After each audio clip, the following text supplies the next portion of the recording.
कारगिल विजय दिवस के उपलक्ष्य पर आज रानीगंज के नेताजी मोड़ के पास भारतीय जनता युवा मोर्चा की तरफ से कार्यक्रम का आयोजन किया गया। भारतीय जनता युवा मोर्चा के जिला अध्यक्ष अभिक मंडल के नेतृत्व में इस कार्यक्रम का आयोजन किया गया। इस मौके पर यहां संगठन के रानीगंज शाखा के अध्यक्ष मोनू वर्मा, रवि केशरी, भारतीय जनता पार्टी के ओबीसी मोर्चा मंडल 1 अध्यक्ष पिंटू बर्मन और उपाध्यक्ष संजय सिंह के अलावा भाजपा और भारतीय जनता युवा मोर्चा के तमाम नेता और कार्यकर्ता उपस्थित थे। यहाँ पर संगठन के सभी सदस्यों ने नेताजी सुभाष चंद्र बोस के प्रतिमा पर माल्यार्पण किया। इसके उपरांत रानीगंज स्टेशन के पास स्वामी विवेकानंद की मूर्ति पर श्रद्धा सुमन अर्पित किए। कारगिल के शहीदों के लिए आप अपने अपने स्तर पर अगर संभव हो तो एक एक दीप जलाकर हर एक जवान की श्रद्धांजलि के लिए अपना धन्यवाद और अपनी कृतज्ञता अवश्य व्यक्त करें। भारत माता की जय। भारतीय सेना जिंदाबाद, भारतीय सेना जिंदाबाद। भारत माता के।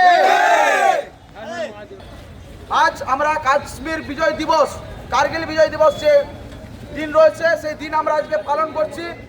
রানীগঞ্জ যুব মোর্চার পক্ষ থেকে এখানে রয়েছে রানীগঞ্জ যুব মোর্চার সভাপতি ভাই মনু, আমাদের সিনিয়র নেতৃত্ব রবিদা, বাদশাদা এবং কি প্রত্যেক নেতৃত্ব এখানে রাজাদা থেকে শুরু করে প্রত্যেক মন্ডলমানের নেতৃত্ব রয়েছে।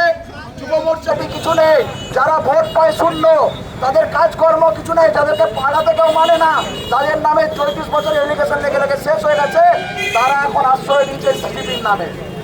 আর কারা আশ্রয় নিচ্ছে? যারা তৃণমূল থেকে টাকা কামিয়ে এসে এখন কোনো দিকে যাওয়ার রাস্তা নেই, তারা আজকের দিনে আশ্রয় নিচ্ছে সিজিপি এসএফআইয়ের নাম করে। দেশের বন্ধু আমাদের ভারতবর্ষের যুব সমাজকে বলবো, আপনারা বিভ্রান্ত হবেন না। ভারত সরকার আপনাদের পাশে আছে। এরকম পদক্ষেপ এর আগে কোনো সরকার নিতে পারেনি, যে পদক্ষেপ আমরা নরেন্দ্র মোদী সরকারে দেখেছি। আজকে ভারতের পরিমূলে চটিচাটারা পালন করছে, কিন্তু সেরকম না বন্ধু। 4 তারিখের পর পশ্চিমবঙ্গে ভারতীয় জনতা পার্টির শাসন প্রতিষ্ঠা হয়ে গেছে। আমাদের সরকার এবং আমাদের দল, আমরা প্রত্যেকে জানি আমাদের দল সাংগঠনিক দল, আমাদের দল ডিসিপ্লিন দল।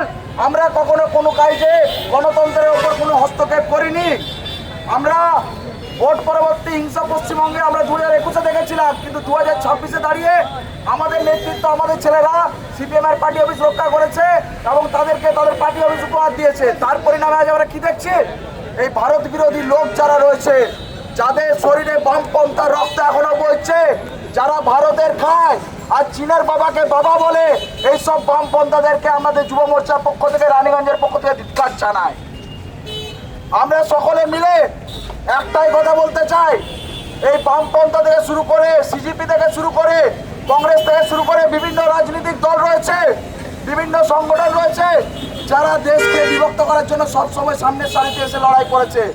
আমরা দেখেছি দিল্লিতে বিভিন্ন রকম আন্দোলনের মাধ্যমে নেপাল, বাংলাদেশের মতন পরিস্থিতি যাতে ভারতবর্ষে সৃষ্টি করা যায়, সেরকম গত কিছুদিন থেকে এইরকম একটা পরিস্থিতি সৃষ্টি করতে চাইছে এই বামপন্থ এসএফআই থেকে শুরু করে কংগ্রেস পার্টি, এরকম আরো অনেক রাজনৈতিক দলগুলো।